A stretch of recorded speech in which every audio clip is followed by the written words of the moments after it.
Aujourd'hui on va faire le tuto du top Gani, je pense que vous l'avez vu passer partout sur les réseaux sociaux en ce moment, ça fait vraiment fureur. Et je me suis dit qu'on allait coudre ça, c'est franchement assez simple. Personnellement j'ai pris mon tissu chez Dreyfus, donc à Paris au marché Saint-Pierre. J'ai pris un coton tout simple en léopard. Vous avez besoin d'1,50 m de tissu et concernant le patron, alors moi je vous avoue que je l'ai fait moi-même, c'est-à-dire que j'avais déjà des patrons, donc j'avais des manches bouffantes, j'avais un patron devant, un patron dos. Franchement c'est assez simple, vous pouvez le faire vous-même le patron si vous avez déjà un peu de patron à la maison, vous pouvez un petit peu customiser. Ou alors, je vous mets une idée de patron juste après que j'ai trouvé sur Etsy, qui est à 5 € et quelques il me semble. Donc pas très cher et c'est exactement le même si vous avez un petit peu peur de vous lancer dans la confection de patron vous-même. Je vous ai expliqué les étapes de A à Z, comment réaliser ce top. Et si vous êtes tombé sur cette vidéo et que vous n'êtes pas du tout couturière, le top est en vente sur ma boutique en ligne, donc Elise Couture. Je vous laisse aller checker ma boutique en ligne. N'hésitez pas à me rejoindre sur Instagram, donc Elise l'enfant. C'est là que je montre un petit peu les inspirations couture, mes projets du moment. Je vous fais également des sondages pour les tutos à venir. Donc je vous laisse me rejoindre. Alors pour commencer, je viens découper toutes mes pièces. Alors comme je vous l'ai dit, moi j'ai fait mon patron moi-même. Donc c'est vrai que j'ai repris des vêtements que j'avais déjà et j'ai détouré. Je viens découper en premier le devant. Comme vous pouvez le voir, j'ai plié mon tissu en deux, mais vous n'êtes pas obligé de découper au pli.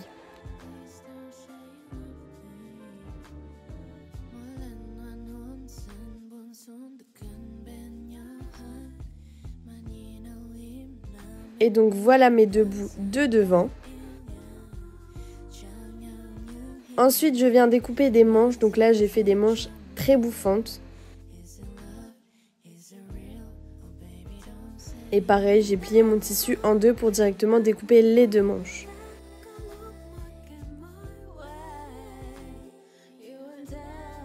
Ensuite, je passe au dos. Donc là, je viens plier mon tissu en deux et découper au pli.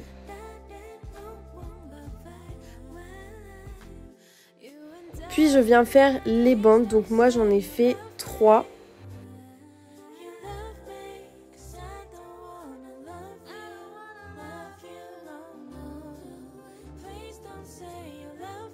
Et que je vais venir ensuite diviser en deux, donc ça me fait 6 bandes. Et personnellement j'ai pris 6 cm et j'ai pris toute la longueur de mon tissu. Il devait me rester quelque chose comme 50 cm. Une fois que tout est découpé, je viens superposer le devant et le dos, donc endroit contre endroit, et je viens épingler les épaules et le côté.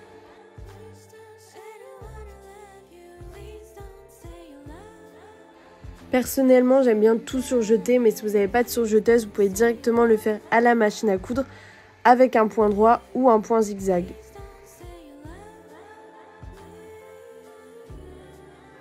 Donc voilà pour l'instant le résultat de la blouse.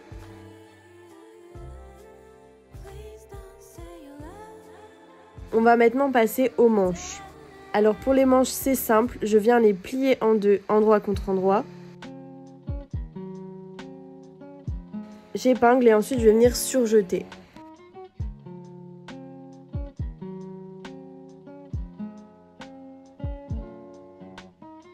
Une fois que c'est fait, on a une manche. On va maintenant venir créer les fronces. Alors pour créer les fronces, vous allez faire un point long. Donc moi je l'ai mis au maximum à 6. Et ensuite c'est très important pour faire des fronces, vous n'allez pas faire de point d'arrêt, que ce soit au début et à la fin. Et vous allez garder un long fil, ce qui va vous permettre de faire un nœud d'un côté et de l'autre de tirer sur ce fil. En général, j'aime bien doubler mes fronces pour plus de sécurité si jamais un des fils se casse. Donc comme je vous l'ai dit, je viens faire un nœud d'un côté avec les deux fils évidemment.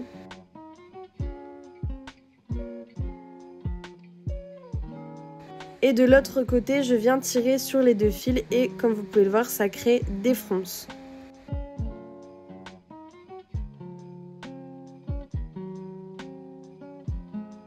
Essayez de froncer un peu plus sur le dessus, c'est là qu'on aura le bombé de la manche. Je vais venir ensuite assembler la manche au top. Alors pour ça, je vais mettre la manche à l'endroit.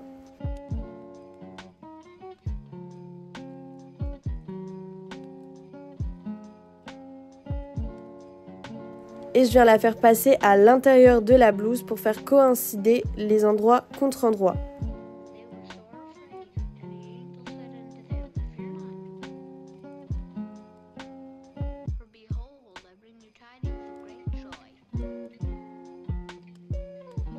Et ensuite, je vais venir épingler la manche tout autour de la blouse.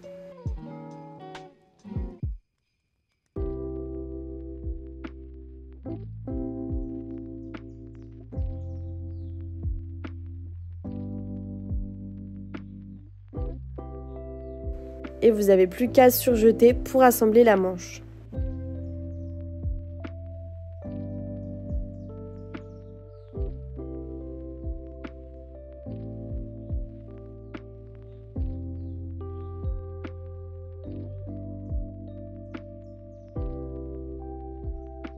Comme vous pouvez le voir, on peut encore voir les fils de fronce, donc vous pouvez les retirer avec le découvite.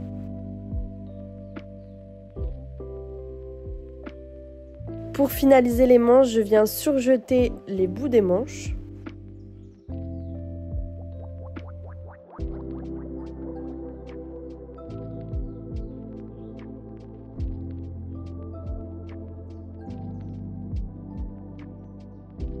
Et on va venir créer un petit tunnel, donc vous avez juste à faire un ourlet un peu plus épais, donc vous allez doubler votre ourlet.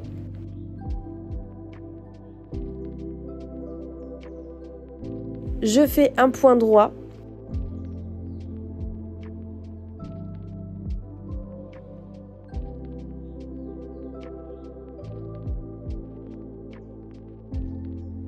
Et je vais laisser un petit trou d'environ 2 doigts.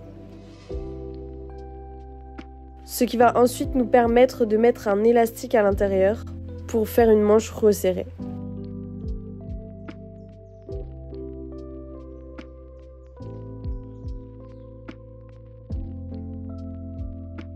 Donc je viens passer l'élastique à l'intérieur de mon ourlet avec une épingle à nourrice.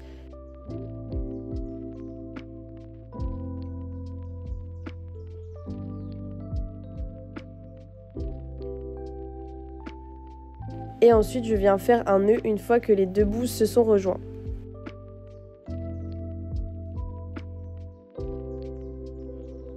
Et voilà, notre petite manche bouffante est prête. Vous allez maintenant prendre la grande bande qu'on a découpée au début, donc ça ce sera la bande en dessous qui est froncée. Donc d'un côté je viens passer à la surjeteuse et de l'autre je vais créer des fils pour faire mes fronces. Donc même procédé que pour la manche bouffante, je viens faire des fils et je viens ensuite tirer dessus pour créer la fronce.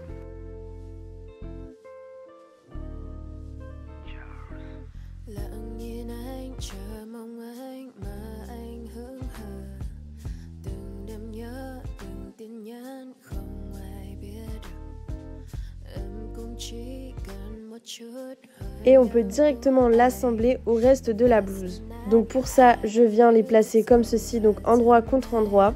Ensuite, je viens un petit peu replacer mes fronces pour bien les faire coïncider avec la blouse. Je viens épingler tout ça.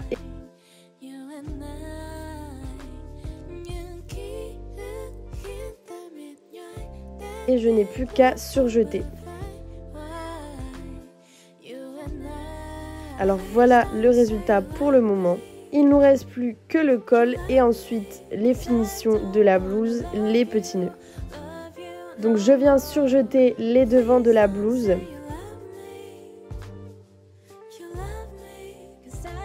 Pour ensuite venir créer les ourlets. Donc j'épingle et je viens faire un point droit.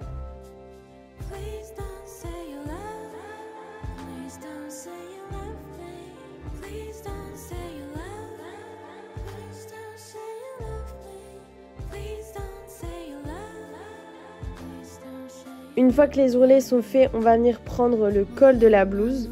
Si vous ne souhaitez pas faire de col, vous pouvez simplement faire un ourlet au niveau du col, mais moi j'ai préféré rajouter une finition.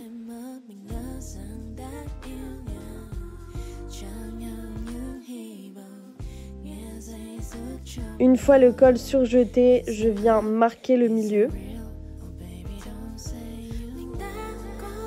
Je viens également marquer le milieu de la blouse.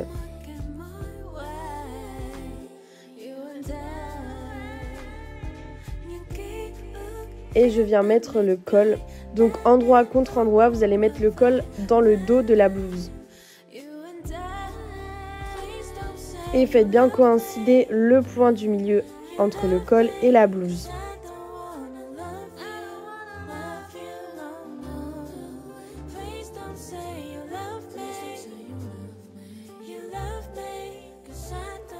Je viens surjeter.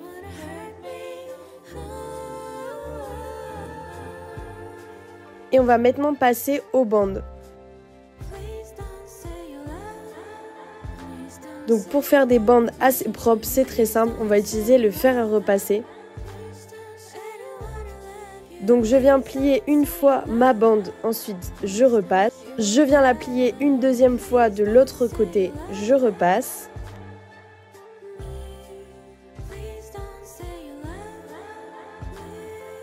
Et ensuite je viens la plier en deux.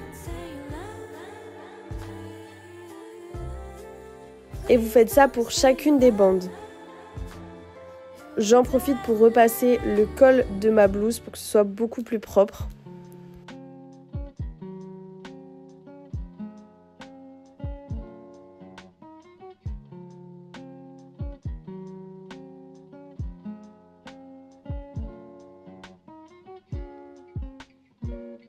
Ensuite, je reprends mes bandes et je vais venir les fixer donc au point droit. Vous faites un point droit au niveau de l'ouverture.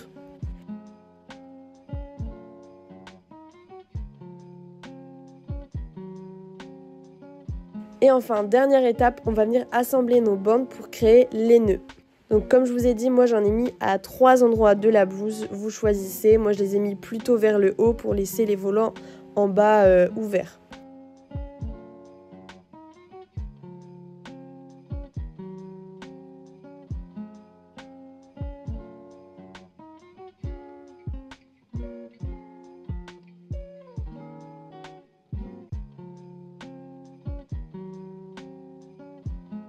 Je viens les fixer à la machine à coudre au point droit. Faites bien attention de faire un point d'arrêt.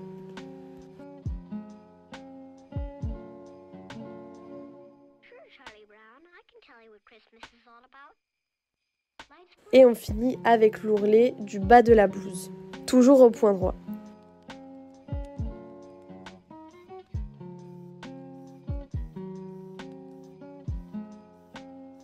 Merci d'avoir regardé cette vidéo, j'espère vraiment que ce tuto vous a plu et que vous avez réussi à faire cette blouse qui est vraiment trop belle. Si vous avez des questions, vous pouvez me laisser un commentaire ou alors n'hésitez pas à m'envoyer un message sur Instagram. Donc voilà, j'ai tout dit et je vous souhaite une bonne journée, bon après-midi, je ne sais pas. Salut, à bientôt!